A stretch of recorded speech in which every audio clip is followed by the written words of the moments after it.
น้องเพิ่นเว้าเพราะว่าสำคัญน่ะมันเฮือนอยู่เนาะแต่ก็มีแม่นความอยู่แต่ห้องน้ำนี่ก็สำคัญห้องน้ำกับไฟ โดย ไฟฟ้านะ โดยขอบใจหลายๆผู้ใหญ่ใจบุญเด้อ อันยองมือนับขอบใจทั้งนี้ไหม โดยขอบใจหลายๆผู้ใหญ่ใจดี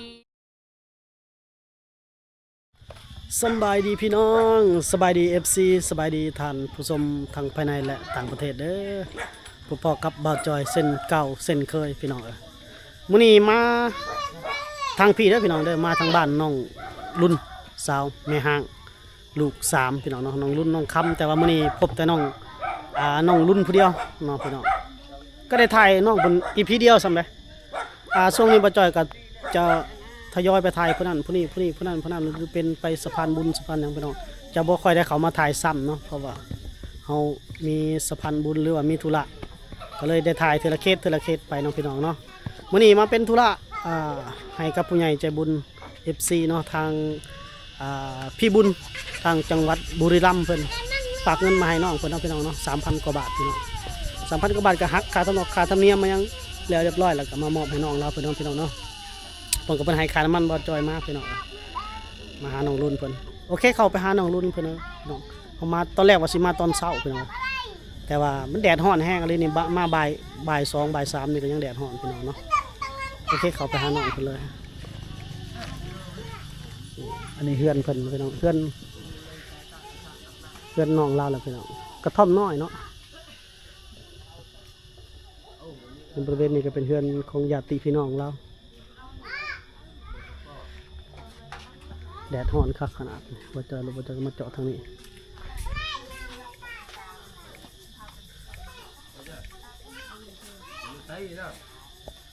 ที่ละเฮือนเราจักไม้อะไรเนาะ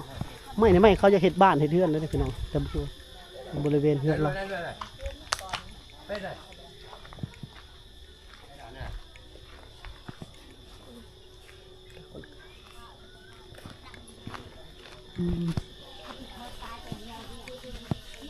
เดี๋ยวเอาละเป็น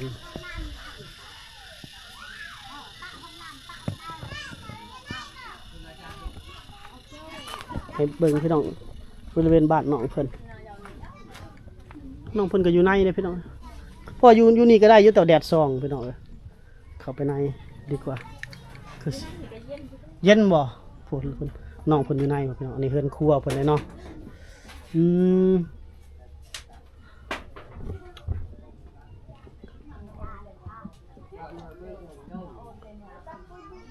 เฮือนครัวเพิ่นก็ประมาณนี้พี่น้องแล้วคนงามอยู่พี่แล้วเนาะแต่หอนอะไรเนาะ ฮ้อนเลย คันอยู่นอกให้กระเตกแดดเผาเข้ามาพี่น้องสบายดีแน่สบายดี โด สิ ยสบายดี น้องรุ่นพี่น้องผู้หนึ่งมาอยู่เลยเนาะน้องครับเนาะ โดย เพราะเขาขออนุญาตนั่งก่อน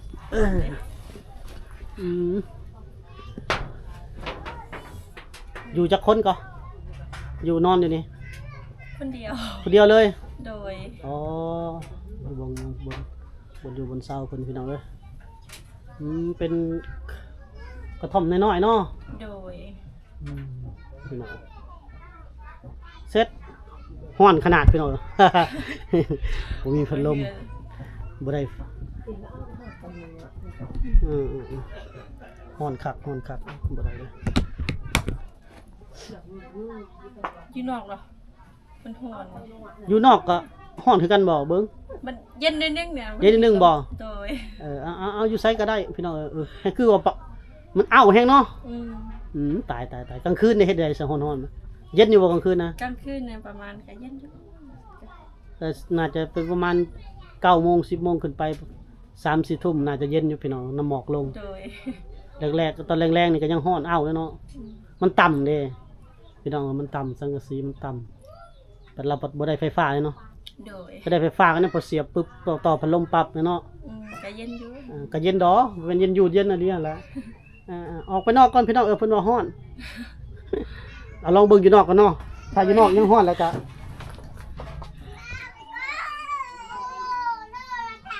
ยับออกมานอกจังคล้ายๆจังนิดนึงเนาะ โดย อันนี้มีลม อ๋อมีลมพัดในหนึ่งพี่น้องก็คลิปเขาก็แจ้งขึ้นนะก็งามน้องเพิ่นจะได้งามขึ้นนะพี่น้องก็FC จะได้อันหลายจะได้น้องรุ่นจะได้ FC ได้หลายเนาะ เลย ไปทั้งใดซุมื้อนี่เฮ็ดเวียกเฮ็ดงาน มือเนี่ยว่าไปหับยาง ไปรับจ้าง โดย รับจ้างเฮ็ดหยังก็ กะเสียหญ้า โอ้ไปเสียหญ้าให้พุ่นนะ โดยบางมือกะไปสักให้เด้ย้ำนี่ก็สักให้ ยานว่าไปรับจ้างอยู่ห้านนั่นห้านนี่เป็นแม่บงแม่บ้านหั้นนะ บ่ได้ไปสมัคร ได้นั่นจะงานจะบ่ได้ตากแดดเนาะ โดย ไปซักเขาให้นี่ตากแดด แล้ว ร้อนเด้อพี่น้องอยู่ซื่อๆก็ยังร้อนเลยนะ เออ โอ้งานหนักเลยพี่น้องไปปลูกข้าวให้เด้พี่น้อง โดย เสียหญ้าให้เสียหญ้าให้แสดงว่าเสียหญ้ามันต้นบ่ได้เนาะ โดย ไปได้หญ้าครับเมืองไทยแบบไปได้หญ้าโอ้แต่ว่างานลำบากเกิดว่ะบ่มีเวียกเฮ็ดงานทำเนาะบ่ได้ไปสมัครเป็นแม่บ้านแถวนี้ก็คือสิพอได้อยู่ กะ หรือ ได้ ว่า อยู่แต่ว่าบ่ได้ไป เสิร์ฟอยู่หั่นกับข้าวหั่นกับข้าวก็คือว่าแหละพี่น้องเงินเดือนมันถูกแค่นี้เงินเดือนมีแต่2,000หา 3,000นี่แหละพี่น้องเงินเดือนมันถูกก็เลยบ่ค่อยมีงานบ่คุ้มค่าเนาะ โดย เฮาเฮ็ดบ่ฮอดใส่กับค่าของชีพอยู่ลาวมันแพงเด้พี่น้องปัจจุบันมาเฮือนน้องรุ่นเพิ่นแล้วก็เลาะพี่น้องเฮาบ่เห็นนั่นห้องน้ำบ่ได้มีห้องน้ำเข้าบ่ บ่มี อ๋อว่าขอ ไปยู่ป่า ว่าขออนุญาตเด้อนี่เด้อขออนุญาตถามส่วนโอ้เขาแล่นเข้าป่าพุ่น โดย ตายแล้วเนาะปัดยามฝนนี่แฮงสิลำบากเลยเนาะ โดย เออบัดน้ำอาบได้ซะไปอาบอยู่ไส เอาน้ำห้วย อาบน้ำห้วย โดย มีน้ำห้วยเด้เนาะท่านนี่เนาะ โดย ไกลบ่ย่างไปนี่ นี่ลองลุ่มเลยกัน โอ้ประมาณ500 เมตรพี่น้องอาบน้ำห้วยบัดน้ำใส่เฮาได้ใส่ไว้เฮ็ดอยู่เฮ็ดกินนะเอาน้ำไปใส่ กันน้ำห้วยนั้น เอาไปตักเอาน้ำห้วยหั่น โดย อ๋อเอาน้ำประปาบ่มีว่าเท่านี้ บ่มี น้ำประปามีแต่ว่าน้ำประปาบ้าน กับ นี่ มีคือเขามีเงินกับมี เขาเนาะ โดย เฮาบ่มีเงินเขา บ่มีเงินเขากับบ่ได้ มีบ่คนใส่เท่านี้มีเนาะ มี โอ้เขาน้ำประปาก็บ่แม่นเท่าใดแถวนี้มันหา6 ล้านพุ่นบ่ บ่ฮู้ อ๋อก็อยู่นี่แบบอยู่ถาวรเลยที่เจ้านี่หรือว่ายังสิคิดอยากย้ายถิ่นท่า บ่ได้ย้าย บ่ได้ย้ายอยู่เลยเนาะ อยู่เลย บอกก่อนแต่มันจังถามว่าคือบ่เฮ็ดมันยังให้แล้วสำเร็จหั่นนึงอะนะ โดย หมายถึงว่าคือบ่เฮ็ดห้องน้ำบ่เฮ็ดเรือนบ่หั่นนะ ก็อยากได้อยู่แต่ว่าบ่มี โอ้ อยากได้เฮือนอยู่แล้วบ่มี สำคัญนี่แม่นห้องน้ำกับน้ำใช้เนาะแล้วก็ไฟฟ้า สำคัญที่สุดนั่นเฮือนและยามฝนตกแบบว่ามันหัวบ่ได้ โอ้มันหัวบ่ โดยอยู่บ่ได้ เปียกบ่แถวบนเจ้านอนเนี่ย โดยเปียก อ๋อว่าไงว่ามึงซับนี้ก็ยังแต่ซับนี้ก็ดีแต่ว่าขอให้มันหนาแน่นเนาะ โดย แบบว่าสังกะสีมันยังก็ให้มันดีอะนะ โดย อ๋อ อันนี้ใส่สังกะสีเก่าเขาเด้ โอ้เอาสังกะสีเก่าเขามาใส่ โดย โอ้สมพอดอกมันก็หัวตื่มเลยเนาะ โดย โอ้ห้อง2 ชั้นได้พี่น้องนี่เขาสังเกตเบิ่งแต่เพิ่นห้องทั้งเทิงก็มีแหละทั้งหลุมก็มีอีกเนาะ โดย อ๋อ เวลาฝนตกมันหัวก็บ่มีบ่นอน อืมอืมอืมอืมอ่าอืมอืม ยากเด้บ่มีคันนี้สิ บ่มีเสาหลักเนี่ยเนาะ โดย 1บ่มีเสาหลัก2มาบ่มีเวียกเฮ็ดงานทำที่มั่นคงก็เลยบ่มีรายรับที่มั่นคงอีกเนาะ โดย ก็เลยยากไปหน่อยเพราะว่าต้องมีรายรับแบบว่ามีเงินเดือนอย่างขี้ไล่ 5,000 บาทซะต่อเดือนหนึงเนาะ โดย เฮาก็พอได้ซื้อข้าวซื้อน้ำแล้วก็หาเติมอีกแนวอื่นอีกพี่น้องโอ้น้องเพิ่นว่าเพราะว่าสำคัญนะแม่นเรือนอยู่เนาะแต่ก็มีแม่นความอยู่แต่ห้องน้ำนี่ก็สำคัญห้องน้ำกับไฟ โดย ไฟฟ้านะถ้าบ่มีห้องน้ำกับบ่มีไฟฟ้านี่โอ้ลำบากแฮงปัจจัย4เลยแหละปัจจัย4ปัจจัย5แล้วห้องน้ำ ดินเจ้าเองบ่แถวนี้ก็ ดินนาบ้า ถ้าสมมุติว่าผู้ใหญ่ใจะบุญ FC เพิ่นอยากซอยห้องน้ำนี่เฮ็ดได้บ่ เฮ็ดได้ เพิ่นบ่ว่าเนาะ โดย อ๋อ ให้อยู่แต่ว่าจะขายยังเขาบ่ให้ อ๋ออยู่ได้ อยู่ อยู่ได้ ได้ สร้างครอบครัวใช้ชีวิตอยู่นี่ได้ โดย สมมุติเนาะมีแฟนมีหยังก็อยู่นี่ได้ ได้ แต่ว่าขายบ่ได้เนาะ โดย อ๋ออืม เขาอีกต้นเดว่าบ่มีหยังเลยแล้วก็ให้อยู่ อืมแต่ว่าเจ้าอยู่ผู้เดียวเนาะลูกอยู่นำแม่เบิด โดย อ๋อเอามาอยู่นำบ่ได้บ่ลูกเนาะ ได้อยู่ แต่ว่า แต่ว่าก็ว่าอยากหากินแหน่กินหา บัดนี้เอาลูกมาสิจองกันอยู่หั่นแน่เนาะ แม่น มัน ก็ สิ บ่ได้ พะ ไปหา สิเป็นภาระกันอยู่หั่นนี่โอ้โห โดย แฮงยากอยู่เนาะโอ้ย อั ได้ นนี้ก็ให้แม่เลี้ยงซอย ให้แม่เลี้ยงซอยเฮาหาเงินได้ก็ส่งไปตำลังเนาะ โดย ก็คือบ่ตัดสินใจไปทำงานอยู่เมืองอยู่บ่อนอื่นซะก็ ไป แบบนั้น ย่าน ฮะ ย่าน เอาแล้วย่านผู้ใดอีกบัดนี้บ่มี บ่เคยไปจักเทื่อย่าน อืม แบบเฮาลังซื้อกับบ่ฮู้สิไปใส่ก็บ่ได้ เราบ่มีความรู้พี่น้อง โดย บ่จ้อยแซดหานี่มีแต่ส่งข้อความเสียงเลยพี่น้องอ่า บ่ฮู้หยัง อืมเขาบ่มีความรู้เนาะ โดย ต้องมีผู้ที่มีความรู้พี่น้องเราบ่ได้หนังสือโอ้เสียดายเลยเนาะคนงามจบเจือบ่ไปหนังสือพี่น้องอ่า บัดตะกี้นี่ก็อยากเรียนอยู่แต่ว่าทุกข์ยากได้แม่ก็ให้เอาน้องบัดนี้แม่ก็ไปหากิน แม่นสมัยแต่ก่อนนั่นเด้พี่น้อง โดย เขาให้พ่อแม่เขาจะให้เฮานี่เลี้ยงน้องเบิ่งน้องแล้วพ่อแม่ไปเฮ็ดให้เนาะ โดย เขาก็เคยผ่านมาจุดนั้นพี่น้องขณะเห็นใจเราอยู่โอ้อากาศร้อนแห้งเลยพี่น้องเหือหยาดปับๆน้องเราก็ อยู่ในก็ร้อนอยู่นอกก็ร้อน พอแล้ว นี่บ่จอยเลือกมาตอนแรกเลยนี่พี่น้องกันมาตอนไหนให้ก็เตะ ประมาณ5 โมง 4 โมงนั่นเย็นอยู่ มันแห้งมืดเด้อบัดนี้5 โมง 4 โมง แม่ พอสอบถามแล้วก็น่าเห็นอกเห็นใจเราอยู่เนาะพี่น้องเนาะเอามามื้อนี้ก็บ่ได้มาล่าน้อง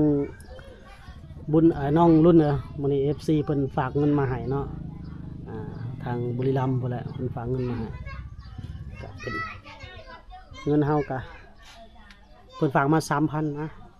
โดยขอบใจหลาย เป็น ๆ ไง ผู้ ครับ ใหญ่ใจบุญเด้อ ยกมือนับขอบใจทางนี้ไหม โดยขอบใจหลายๆ ผู้ใหญ่ใจดี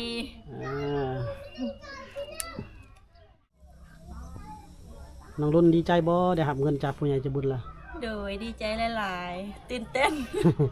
คิดว่าสิเอาไปเฮ็ดหยังเงินน่ะ สิไปฝากให้ลูก โอ้ฝากให้ลูกเนาะ โดย ฝากให้ลูกส่วนหนึ่งก็ไว้ตัวเองเนาะ โดย ดีใจนำดีใจนำ ครั้งแรกเลยได้น้ำผู้ใหญ่ใจบุญนี่นะ ก็ดีใจน้ำน้องเพิ่นเฮาได้มาถ่ายครั้งแรกหนึ่งพี่น้องดวงไผดวงลาวได้เฮาไปถ่ายกับบางคนก็ได้บางคนก็บ่ได้บางคนก็ได้ไวบางคนก็ได้ซ่าหรือว่าก็บ่ได้ก็มีอิงตามช่วงนั้น จังหวะของผู้ใดของลาวพี่น้องเฮาก็ถือว่าดีอกดีใจเฮาก็ได้ให้น้องเพิ่นเนาะ โดย นี่แหละพี่น้องสาวลาวเฮากับผู้ที่ลำบากก็ลำบากกันเลยพี่น้องผู้ที่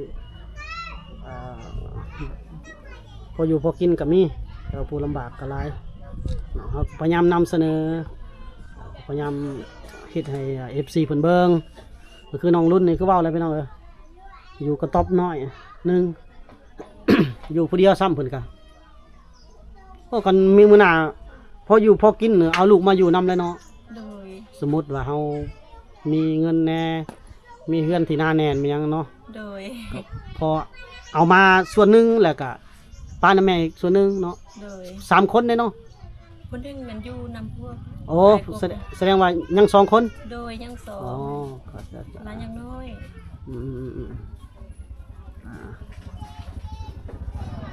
แต่ว่าอันนี้อยู่ผู้เดียวเพิ่นเลยเฮ็ดอยู่เฮ็ดกินเองเลยเนาะ โดย หรือว่ากินน้ำนาบ่าวกินน้ำ บางมื้อก็อยู่เฮือนก็เฮ็ดเองบัดไปเฮ็ดเวียกน่ะก็กินข้าวน้องสาว อ๋อกินข้าวน้องสาว โดย กินน้ำน้องสาว บางมื้อค่ะแบบเฮาบ่ได้เฮ็ดเวียกหยังก็กินข้าวเองกันเฮาเฮ็ดเวียกหาตื่นสวยแล้วเมื่อยแล้วเอาข้าวน้องสาวไป อืมเข้าใจละมือใดเฮาไปเวียกกันว่าไปเสียยาให้กะสู้ว่าไปเสียยาให้เพิ่นกะกินน้ำเพิ่นเนาะ บ่กินน้องสาวเลย อ๋อน้าบ่าวต่างหากน้องสาวต่างหากบ่ โดย อ๋อน้องสาวนี่ก็สร้างครอบครัว สร้างครอบครัวแล้ว อยู่นี่ โด อ๋อย เพิ่นจะมีครอบมีครัวที่สมบูรณ์กว่าเนาะ โดย อืมอืมอืมอืมก็สู้ๆน้องดุนเด้อ โดยกับ อ้าย ใจ ก็ หลาย หวังว่าอีพีต่อไปก็น่าจะมี FC เพิ่นยื่นมือหยังเข้ามาอีกนะ โดย ก็ได้หรือบ่ได้ก็บ่ต้องบ่คาดหวังเลยเด้อ โดยบ่ว่าหยังดอก เพราะว่าไอ้จ้อยนี่ก็คือว่าแล้วเนาะเฮานำเสนอเฮามีแต่เป็นสื่อนำเสนอ โดย อันใดก็ดีบ่ได้แล้วก็แล้วไปพี่น้องเดี๋ยวบ่ว่ากันเนาะก็หลายคนหลายเคสเฮาถ่ายมา ผู้ได้หลายก็หลายผู้บ่ได้ก็บ่ได้พี่น้องเฮาก็ ตัวเองได้เป็นผู้นำเสนอได้เป็นผู้มาให้นี่ก็ดีใจแล้วนำแต่ละคนก็คือเคสน้องสอนนี่เด้เพิ่นก็ยังได้นำพี่น้องปึ๊บไว้เด้แต่บ่จ้อยก็ยังบ่ได้ไปอัปเดตเพิ่นเพราะว่าบ่มีเวลา ก็มีเวลานี่ให้คันได้สร้างบ้านให้เขานี่ให้กระเต็กพี่น้องสิบ่มีเวลาไปเลาะอีก โอ้ฮ้อนหลายพี่น้องเอ้ยแฮงเว้าแฮงฮ้อนนะเนาะ โดยนี่ก็ขอบใจอายหลายๆแล้วที่มา เฮ็ดคลิปให้น้องมีมือทุกมือนี่ อ่า บ่เป็นทางคือเฮาเห็นกันบังเอิญเนาะมื้อนั้นเนาะ โดย เห็นจะเพิ่นนั่งอยู่พี่น้องเอ้ยตะบิดก็โอ้สิกล้าเข้ามาทักอยู่บ่วะเนาะเบิ่งบ่อยากคือคนท้องถิ่นน่ะนะเบิ่งจะคือคนในเมืองอะไรหยังแหละบางคนเขาก็คือว่าแล้วเนาะจักเขามาแบบใดว่าสนใจเขาบ่เคยเบิ่งแต่ว่าน้องเพิ่นก็บ่ได้ว่าหยังพี่น้องก็ดีใจนำลาวเดี๋ยวดีใจนำกินข้าวกับหยังแล้วมื้อนี้นะ วันนี้นะกินข้าวกับหน่อไม้ โอ้โหหน้องใหม่ไปหาเองบ่หรือว่า น้องสาวค่ะ โอ้ โดย มีมื้ออื่นนี่ก็ไปเวียกแล้วเนาะ โดย คันมีเวียกเพิ่นจ้างก็ไปแล้วเนาะ ไปมื้ออื่นเขาชวนไปเสียยามันต้น วันเท่าไหร่นะ วัน150,000 วัน150,000ก็ประมาณ250 บาทพี่น้องบางเทื่อก็บ่ฮอดซ้ำไล่เอา250 บาทหา300พี่น้องไปเสียหญ้ากินข้าวของเขาบ่ เขาเอง ข้าวเองเนาะเฮาถือแต่เฮือนไปอาหาร อาหารเขา อ๋อ ที่แต่เขา อาหารเขาเฮามีถือแต่ข้าวหมดมื้อเลยเนาะ หมดมือนะ4-5 โมงมันแล้ว วู้ฮู้ตายแล้วเสียหญ้าคือว่าแล้วก้มอยู่หั่นแหล้วพี่น้อง โดย ใส่หมวกใส่กุ๊บแล้วก็ก้มอยู่หั่นแหล้วคือว่าแล้วผู้ใดก็พ่อผู้ใดพี่น้องวิธีของไผของลาว แล้วพี่น้องก็บ่จ่อยก็มอบเงินมอบคำให้น้องเพิ่นแหละก็สิได้ขอจบคลิปไว้สำนี้พี่น้องท้ายคลิปนี้ก็ขอฝาก FC ทุกท่านเด้อที่รับชมคลิปอยู่ถ้ามีน้ำจิตน้ำใจอยากฝากเครื่องฝากของฝากเงินฝากคำมาให้น้องรุ่นเพิ่นก็ติดต่อมาทางบ่าวจอยอยากช่วยเหลือน้องรุ่นเพิ่นก็ติดต่อมาทางช่องบ่าวจอยได้เด้อพี่น้องเดี๋ยวบ่าวจอยเป็นสะพานบุญให้เป็นธุระให้เนาะพี่น้องเนาะช่วยเหลือแบ่งปันกันพี่น้องเนาะเห็นอกเห็นใจกันเพื่อนมนุษย์ร่วมโลกนำกันพี่น้องเนาะก็ถือว่าได้ซอยได้เฮ็ดบุญเนาะต่างเฮ็ดบุญไปพี่น้องเนาะเอาละบ่าวจอยจะขอจบคลิปไว้ซ้ำนี้ก่อนมื้อหน้าพบกันใหม่ใน EP หน้าเด้อพี่น้องสำหรับวันนี้ก็กล่าวคำว่าสำบายดีสำบายดีแล้ว โดยสบายดี